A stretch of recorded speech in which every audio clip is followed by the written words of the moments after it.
that, again, could we not wait till the budgetary process? Bill brought up some points, which in comparing different employees, and I'm sure that there are a lot of other factors, some of which we've discussed this evening.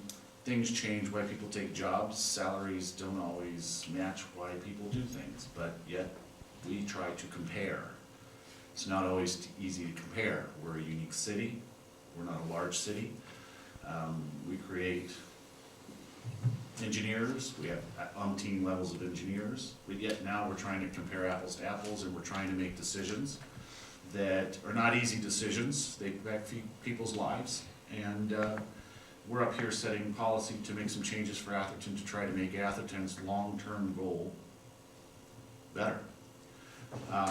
In the staff report, comments are made that the employees that we are talking about are happy that we're willing to work with them.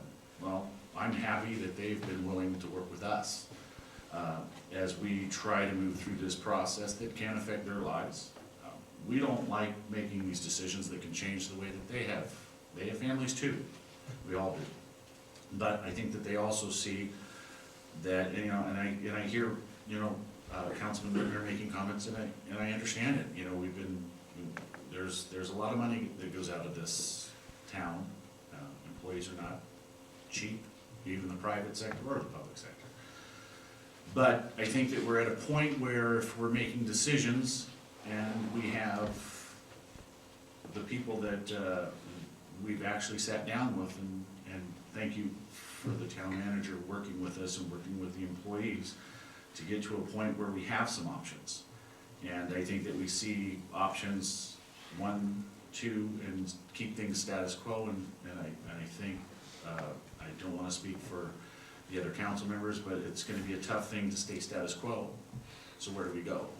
Do we take a step in the right, in a direction to try to have some cost savings that the members that we're talking about, that are employees of town and represented, a step?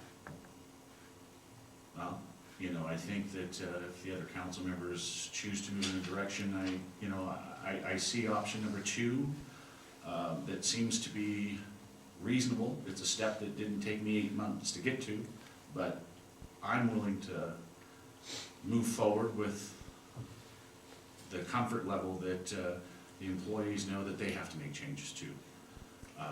So that's just my comments, and thank you for all your work on this. Madam Mayor, Yes. can I make one clarification?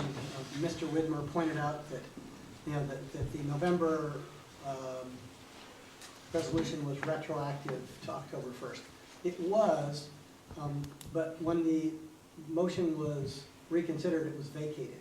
So it had no force and effect, and therefore, I don't think it was ever implemented by staff at all, and it certainly wasn't implemented in the major areas where CalPERS. CalPERS takes about 6 months to change the contract, and I think that the city manager, looking at it,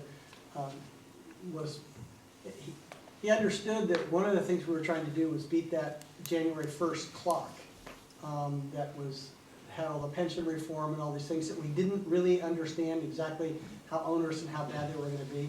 And now I think that we're all fine with how it would be implemented, and that was really the only reason that we had that date in there to begin with. It really wasn't realistic, and there was no way that we could get CalPERS to go along with something retroactive, because they're going to come along and say this change to the contract goes forward prospectively, and we don't even know what they're going to say once we take it to them.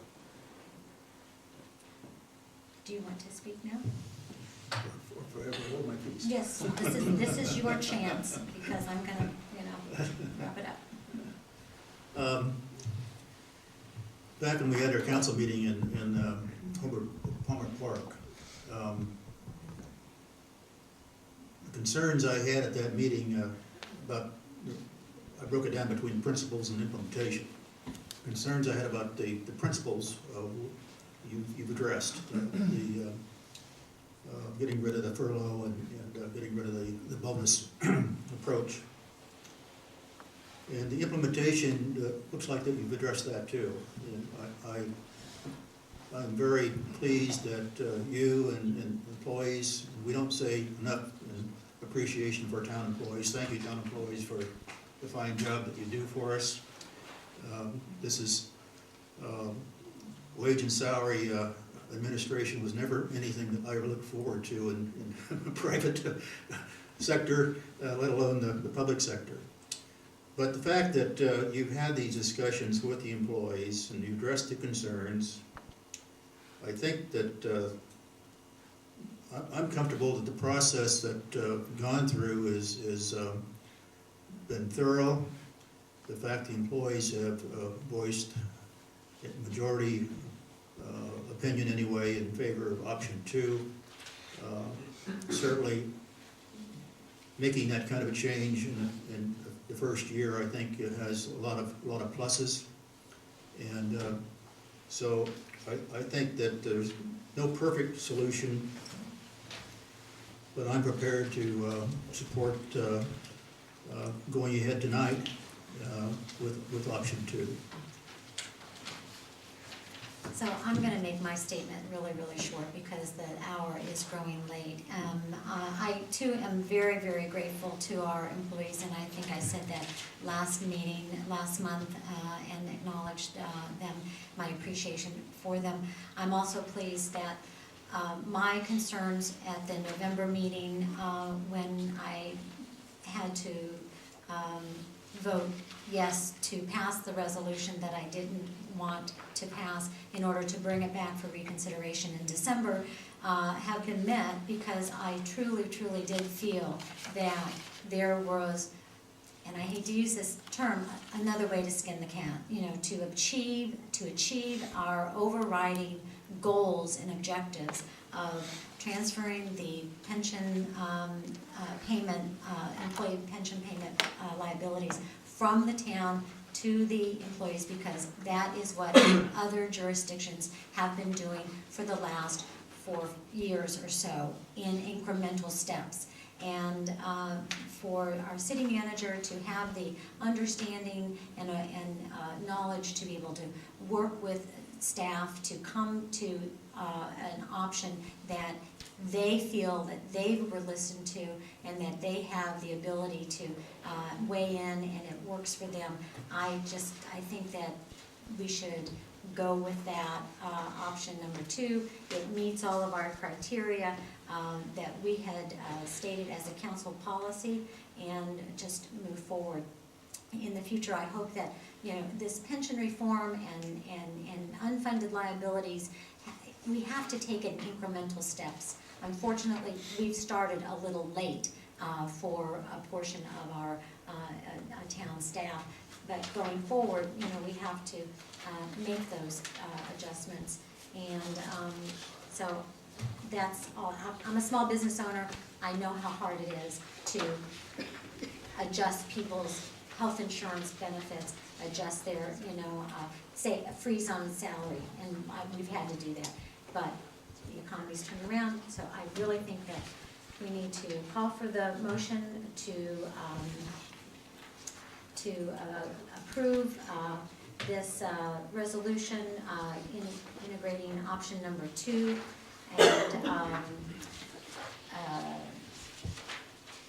with the change to July 1st, and I'll make the motion, I'll call for a second. Second. Vice Mayor seconded. Can I call for the vote? All in favor, say aye. Aye. Aye. Opposed? I'll vote for it, just so we can get it done. Thank you very much, Councilmember Budmer. So we have a unanimous vote. Thank you all. Thank you, staff, and I think this is a good decision. Thank you, City Manager. Let's move on. Okay.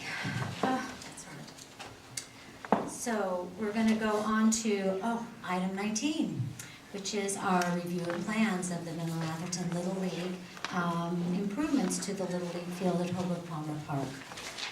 I'll call for City Manager, our Community Director, Services Director, Michael Kashiwagi, is going to give the report. Thank you, Mike.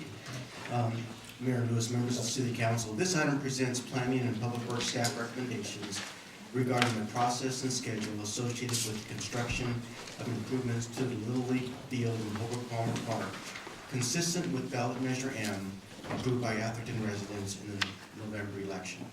Staff believes this process will provide an efficient and orderly approach to facilitate the construction and improvements proposed by Menlo Atherton Little League. As identified in your staff report, key components of this process includes the development and submittal of complete architectural, civil, and landscape plans for review and approval by the town, modification of the existing conditional use permit to define terms of use, and renegotiation of the Menlo Atherton Little League lease agreement to include roles and responsibilities during construction and beyond. These items include construction and construction oversight, facility operations and maintenance, repair, and replacement of the improvements, definition of times of use and the types of use, and the annual fee for the use.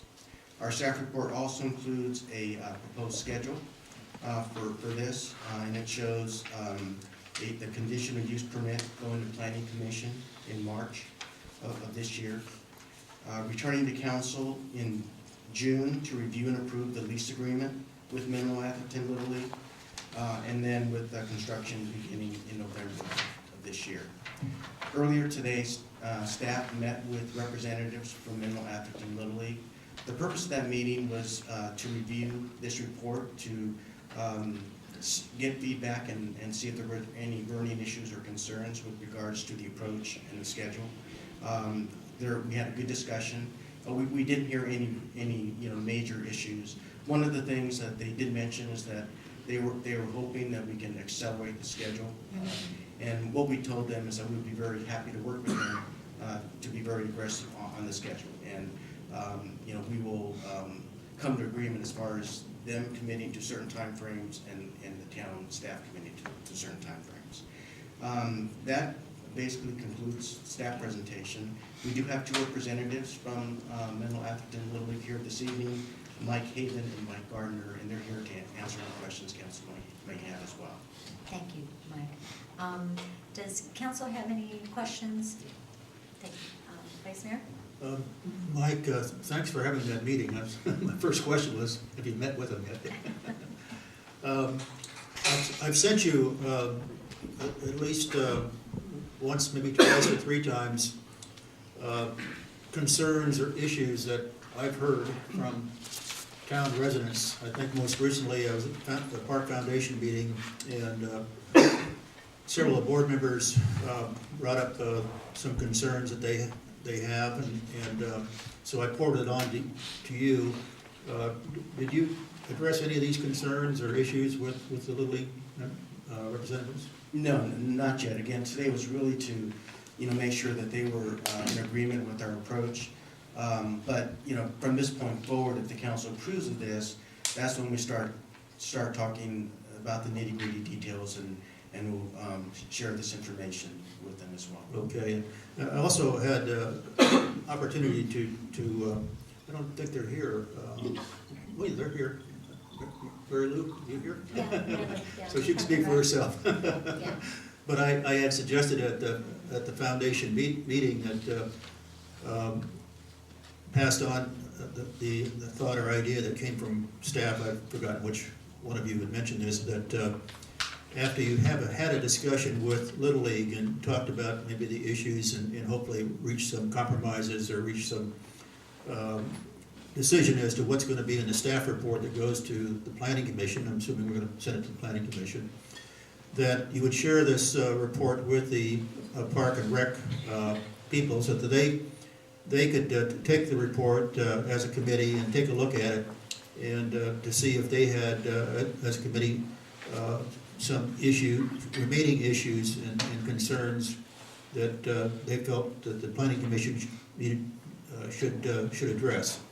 And so is that a doable thing, do you think, Mike, in terms of part of the process, as far as still being able to accelerate? I believe the Park and Rec Commission meets on a monthly basis. Is that correct? Yes. The process and the schedule that we're proposing here tonight does not include, actually putting this on the Park and Rec agenda. What it does include is, prior to actually going to the Planning Commission, making the staff report available to the Park and Rec Commission members so that they have, as individuals, the opportunity to review, and then as individuals have the opportunity to, to address, to express concerns at the planning commission. Well, I don't know what the timing is, but it would seem to me that if the report is available to the members, that they may well want to talk about it at the committee level then. And if that's the direction, that's one of the reasons why, we brought this here tonight, because we wanted to make sure we clearly had your direction. If that's the direction, we will. Yeah, I'm not suggesting that the whole thing be presented to Park and Rec again, because it was presented at one time, that they came up with the conclusion that it ought to be put to a town vote, and it ought to be passed on to the planning commission. But there are some new members that, and they understand it, I think, that they could go as individuals. But it seemed to me that we shouldn't preclude them as a committee to at least be able to discuss it. And if the committee wanted to offer ideas or suggestions, that it could do that also. Vice Mayor, I think City Manager would like to comment on that. There's also another alternative. I mean, perhaps as it goes through this process, in advance, the Parks Committee could designate an ad hoc committee. And once they, to deal with this particular issue, and once the plans are prepared, they could be submitted to the full committee. The ad hoc committee could then meet on it and then provide formal feedback to the planning commission when they actually hear the item. Yeah, I'd be comfortable with the idea that the city manager work that out with the chairman of the Park and Rec as to what Yeah. makes sense there. I think that's a good idea. And, it is in the schedule in the March 2013 Planning Commission reviews the conditional permit. So maybe in February, Park and Rec could get the plans to review in order then to give it to the Planning Commission review. I mean, can you revise the schedule that way? There'd probably be enough timeline in there to allow at least an ad hoc committee to meet, because they're not the whole full board trying to assemble. All right, so we'll incorporate that. I have a quick question to Mike. In item number 4, can you just read that first sentence for me? Because I had a hard time understanding. I think there's some word missing or something. The third line down at the these improvements through its development, design, and construction will be set up. Make a deposit for cost recovery. So what's the intent here? Just could you explain? The intent here is that the town is reimbursed for all staff costs associated with the review and approval of this project. Okay, all right, good. Council members have questions for staff? Yeah, when we were, thank you, when we were discussing this in late July and put it on the ballot, there was discussion from the town and different members of the committees and about what's the process, et cetera. And it's on the tape that Mr. Connors did say, this vote does not does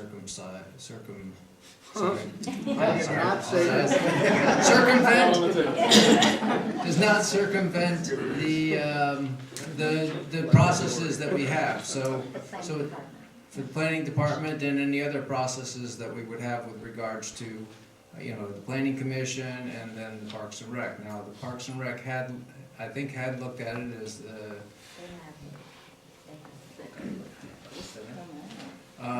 but I do see that they asked to look at it again. So I think that, I don't see that this would take too much time for them to maybe have a special meeting or something so that they could get their input in, and the council and the committee could go ahead and put their 2 cents in. What the commissions and the committees cannot do is say, we're not going to do this.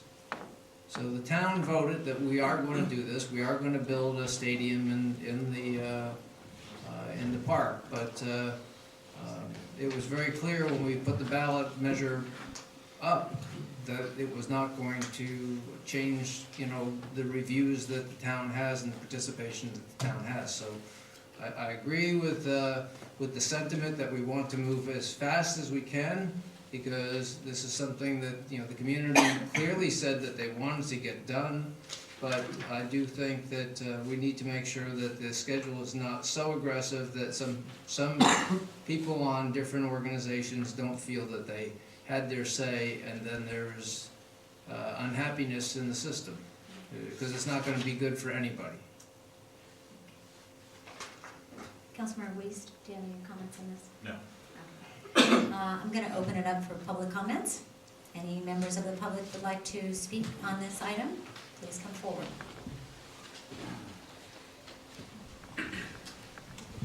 Wally Sleeth, and I live on Catalpa Drive. I'm not speaking for myself. Sandy Crittenden couldn't stay long enough, and he has provided a letter, and I'm submitting that for the record. The most important point that he makes, he strongly asked for a CEQA to be done on this. So, you've got the letter? I was going to read it in my comments. Well, I'm not gonna read it into the record, but Okay. it should be put in the record. Thank you. Thank you very much. Are there any other public comments? Any other members of the public would like to make a comment on this? Going once, twice? Mary Lou? Well, come on.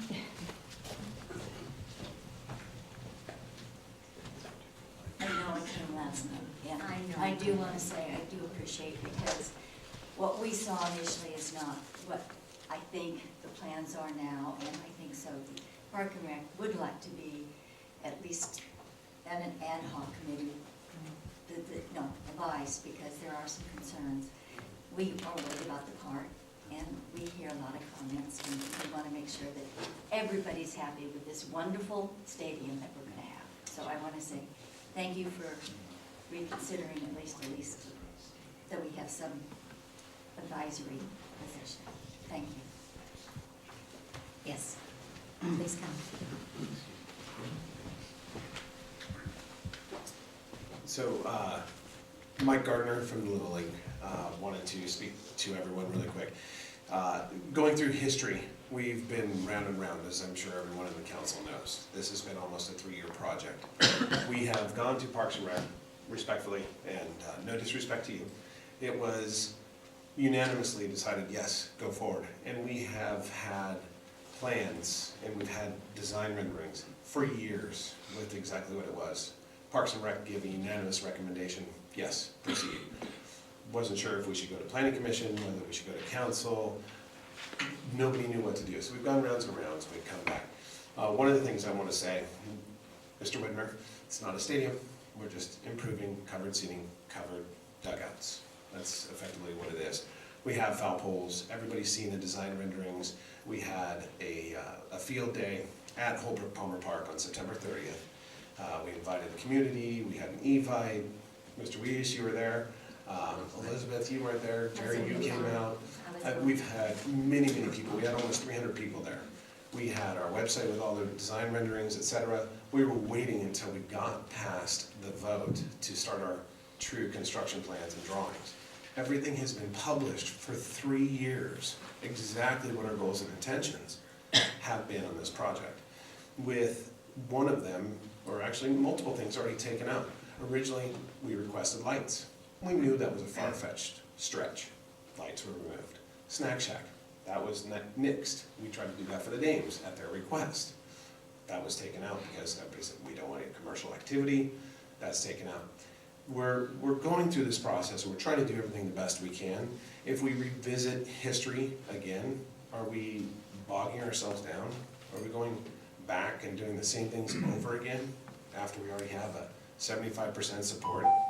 So we just ask that we move forward, allow the staff to work with us, and obviously individuals from Parks and Rec can review and come back and speak as individuals. But to go back and present to them is going back again through history. And are we going to start the same thing over and over again? And we just don't want it to bog down. That's all we ask, if we can move forward. Thank you. Are there any other members of the public that would like to speak? Yes, please. Just a couple of comments. First, I think we gotta get this thing done faster rather than slower. And with everything that's been done, I don't know if we need everybody in Atherton to review this process again, or review the project again. Having said that, the vote was for a covered seating area. And I know everybody didn't vote for it, and the people that were against it that I talked with do not like the statement of stadium. Because I don't think that's what it is, and I just would caution people to try to keep everybody together on this project and have it be a positive thing to accelerate it, and its covered seating and its improvements to the Little League field. And I just ask everybody to keep that in mind so we can keep everybody that this is a good thing for the town. Thank you. Thank you. All right, I'm gonna bring it back to council and call for any other discussion or comments or a motion to move forward. I'd like to reiterate the vice mayor's and my comment, and I think also, Mayor, your comment that we need to make sure that we're involving the Parks and Rec Committee. If in a small manner, an ad hoc committee that they would appoint, and then that would then serve as a liaison to the Planning Commission, which the Planning Commission didn't hear the final review. Time is of the essence, but also collaborative. Working with the community is of the essence as well, and actually that's more of the essence than time. And so I do request that if we're not going to ask that they allow the Parks and Rec to see the whole thing due to time, that at least that there is an ad hoc committee and they can make themselves available at the Little League's convenience as well. We have to work together to try and get something scheduled. So it's not something that we're looking at a calendar and says, well, we're not available till, we'll fit you into a calendar in June. I don't think anybody's saying that, but I do think that we need to work with them. That's my input. Thank you. Councilmember Weiss? Well, I guess I'll come at it a little differently than Bill. And no offense, just I think that in respect to the people and members of Little League that have been working on this 3 years, it's not their fault that we change committee members. And should we reinvent the wheel? Yes, we can create an ad hoc committee, but we can also do something else. We can also provide that information to the committee members. Whatever we have, they can have. The process here, starting in March 2013, says the Planning Commission will review.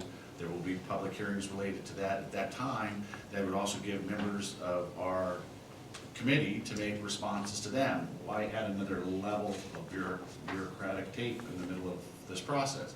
And frankly, 2 council members in an ad hoc position, even though it makes sense, we could do it, but I kind of feel that whatever is going to be brought up can clearly be vetted through the Planning Commission at this point, and we can adhere to a reasonable time frame that frankly may be something that should already be in motion.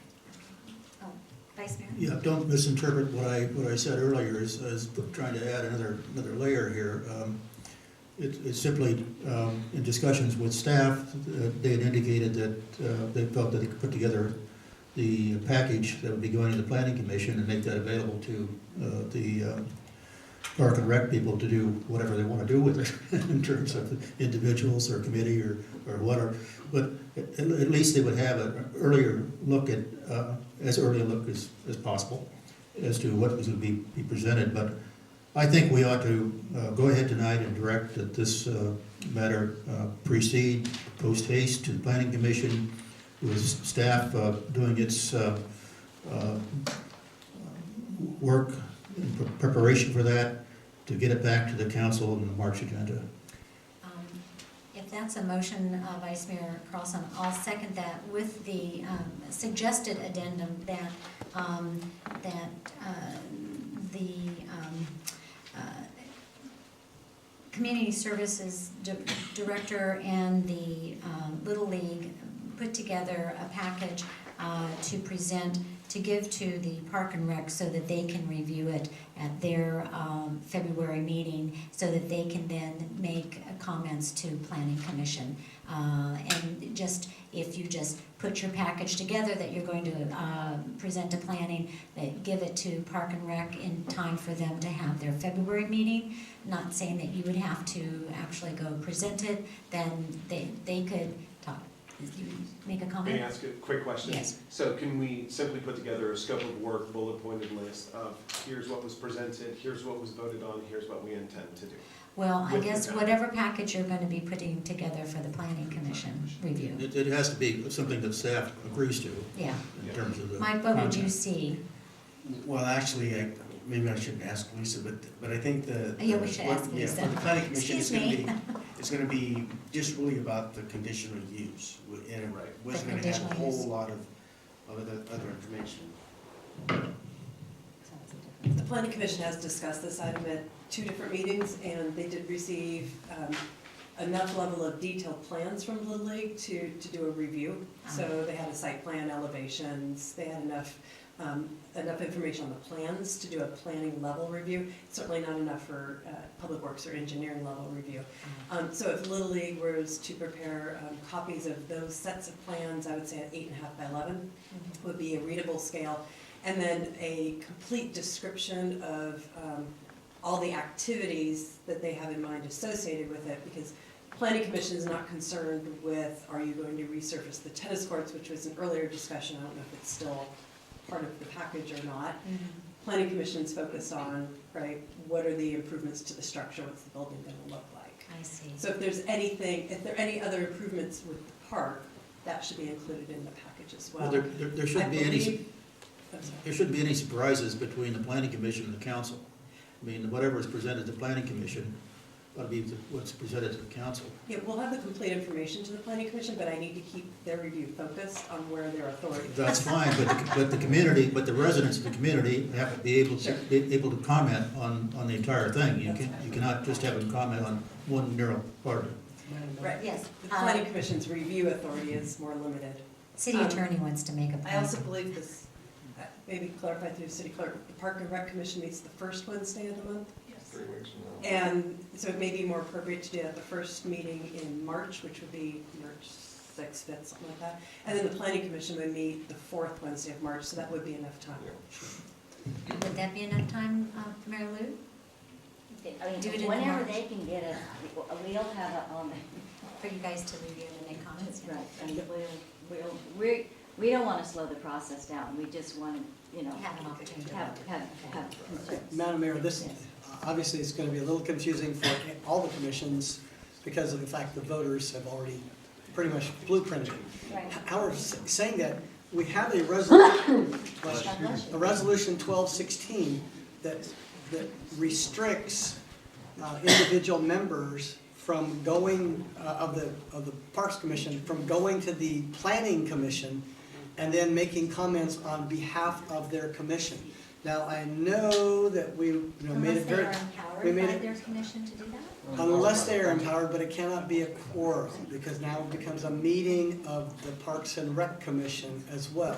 So, I recently visited with the Parks Commission, and we talked about this a lot.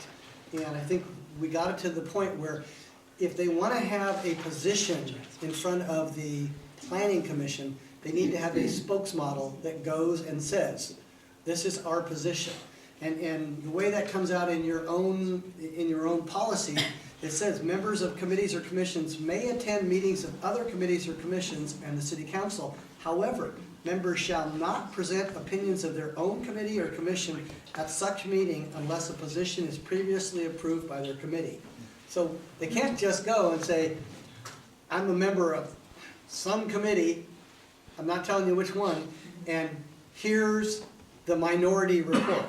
So, we have an orderly process. The Park and Rec would have to authorize It's better to do it its that way. chairperson, Yeah. to speak on their behalf about these concerns. I mean, that's how I envision it And it happening. could be somebody I mean, else can because you- she may you not can be do that, available. can't you? And wouldn't it be better to be in written form?